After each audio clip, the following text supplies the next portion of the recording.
Hotel ಇದೆ ಇದು? Hotel ಇದೆ 3 ವರ್ಷ ಆಯ್ತು. ಹೌದಾ? ನಿಮ್ಮದು ಇದೆಯಾ? ನಿಮ್ದು ಎಷ್ಟು ಇದೆ? ಈ ಸಲ ಬಂದಿದೆ. ಈ ಸಲ ಬಂದಿತ್ತು. ಈಗ ಕಾಂಗ್ರೆಸ್ ಗೆಲ್ಲಿಸ್ಬೇಕು ಅಂತ ಏನಿಲ್ಲ, ಮುಖ್ಯಮಂತ್ರಿ ಇದ್ದಾರೆ.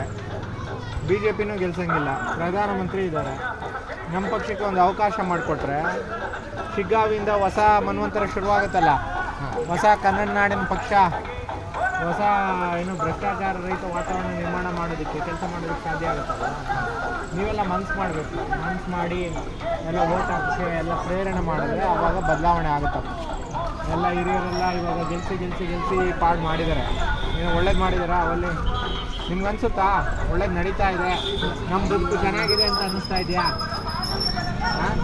ನಿಮ್ಗೆ ಅನಿಸಿದ್ರೆ ನಾವೇನು ಓಟ್ ಕೇಳೋದೇನು ಬೇಡ.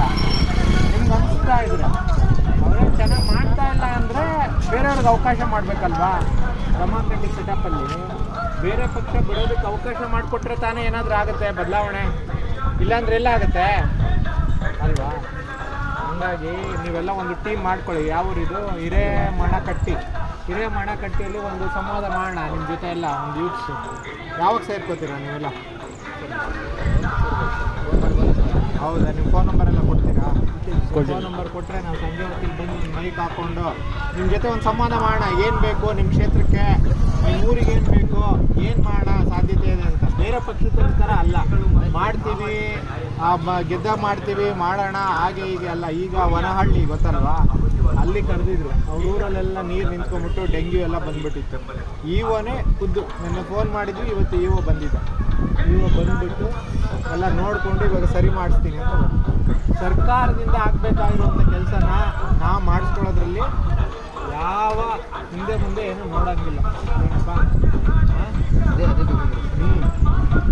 ಹಾಗಾಗಿ ನೀವೆಲ್ಲ ಬೆಂಬಲಿಸಿದ್ರೆ ಹೊಸದು ಪಕ್ಷ ಪ್ರಜಾಪ್ರಭುತ್ವ ತಂತ್ರದಲ್ಲಿ ಬೇರೆ ಈಗ B J P, Congress, JDS ಪಕ್ಷಗಳು ಏನು ಮಾಡೋಕ್ಕೆ ಸಾಧ್ಯ ಆಗ್ತಾ ಇಲ್ವೋ ಒಳ್ಳೆ ಪ್ರಾಮಾಣಿಕವಾದ ಆಡಳಿತವನ್ನು ಕೊಡೋಕ್ಕೆ ನಾವು ಪ್ರಯತ್ನ ಪಡ್ತೀವಿ ಅಂತ ಹೇಳ್ತಾ ಇದ್ದೀವಿ. ಈಗಾಗಲೇ ನೀವು ನೋಡಿ ಬರ್ತಾ ಇದ್ದೀರಾ. ಎಲ್ಲ ಬೆಂಬಲಿಸಬೇಕು. ನೀವೊಂದು ವಾಟ್ಸಪ್ ಗ್ರೂಪ್ ಮಾಡ್ಕೋಬೇಕು, ಬೆಂಬಲಿಸಬೇಕು. ಹೊಸದು ಶುರುವಾಗುತ್ತೆ. ಯಾರೋ ಹೇಳ್ದ ಅಂತೇಳಿ ಬರೀ ಒಂದು 1000ಕ್ಕೋ 500ಕ್ಕೋ ಆಸೆ ಪಟ್ಟರೆ 5 ವರ್ಷ ನಿಮ್ಮ ಕ್ಷೇತ್ರ ಬಿಟ್ಕೊಡ್ತೀರಲ್ಲ ಅವರಿಗೆ. ನೋಡೋ ರಸ್ತೆಗೆ, ಬಿಲ್ಡಿಂಗ್ಗಳಿಗೆ, ಕಾಂಪೌಂಡಿಗೆ ಎಷ್ಟು ಬೇಕಾದ್ರೂ ಹೊಡ್ಕೋಬೋದು ಅವರು. ಆ ಥರದೊಂದು ವ್ಯವಸ್ಥೆನ ಬಿಡಬಾರ್ದು ಅಂತ. ಏನು ಹೇಳ್ತೀರಾ ನೀವು? ಒಂದು ವಾಟ್ಸಪ್ ಗ್ರೂಪ್ ಮಾಡಿದ್ರು. ಹಾಂ ಇದೇನು ಹಿರೇಮಣಕಟ್ಟಿಯಲ್ಲಿ ಒಂದು ವಾಟ್ಸಪ್ ಗ್ರೂಪ್ ಮಾಡಿ ನಮ್ದೆಲ್ಲ ಹಳ್ಳಿದು. ನಮ್ದೇನೇನು ಎಲ್ಲೆಲ್ಲಿ ಹೋಗ್ತೀವಿ ಡೈಲಿ. ಒಂದು ಚರ್ಚೆ ಮಾಡೋಣ, ಬರೀ ಒಂದು ಸಂವಾದ ಮಾಡೋಣ. ಇವಾಗ ಯಾವಾಗ ಹೇಳ್ತೀರಾ ನೀವು? ಸಂಜೆ ಹೊತ್ತು ಇಲ್ಲಿ ನಾವು ಬರ್ತೀವಿ 5:30ಗೆ.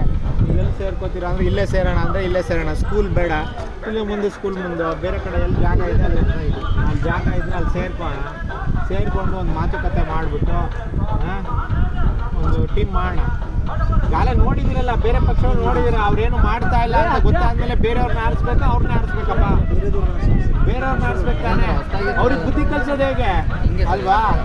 ಅವ್ರಿಗೆ ಬುದ್ಧಿ ಕಲಿಸ್ಬೇಕು, ಅವರು ಕೆಲಸ ನಿರ್ವಹಣೆ ಮಾಡಿ. ಇವಾಗ ಕಾಂಗ್ರೆಸ್ಸಿಂದ ಈಗ ಲೋಕಸಭೆಗೆ ಒಂದು 10-15 ಜನಕ್ಕೆ ಅವ್ರು ನೆಂಟರಿಗೆ ಟಿಕೆಟ್ ಕೊಟ್ಟಿದ್ರಾ? BJPಲೂ ಅವ್ರಿಗೆ ಕೊಟ್ಟಿದ್ರಾ? ಅಂದರೆ ಸಾಮಾನ್ಯ ಜನರು ಯಾರು ರಾಜಕೀಯ ಮಾಡಬಾರ್ದು, ಒಳ್ಳೆ ಕೆಲಸ ಮಾಡಬಾರ್ದು ಅಂತನಾ? ಬರೀ ಒಂದು 2% ಜನ ಭ್ರಷ್ಟರು ಹಿಡ್ಕೊಂಡು ಕುತ್ಕೊಂಡ್ಬಿಟ್ರೆ ಆ ಜಾಗನ ಬಿಡದಿಲ್ಲಂಗೆ ಆಗ್ಬಿಟ್ಟಿದೆ. ಏನು ಮಾಡಬೇಕು? ನಮ್ಮಂಥ ಯುವ ಜನರು ಬದಲಾವಣೆ ಮಾಡೋಕ್ಕೆ ಪ್ರಯತ್ನ ಪಟ್ಟರೆ ಬದಲಾಗುತ್ತೆ. ನಿಮ್ಮಂಥವ್ರು ಮನಸ್ಸು ಮಾಡಬೇಕು, ಮುನ್ನೆಲೆಗೆ ಬರಬೇಕು, ಟೀಮ್ ಕಟ್ಟಬೇಕು.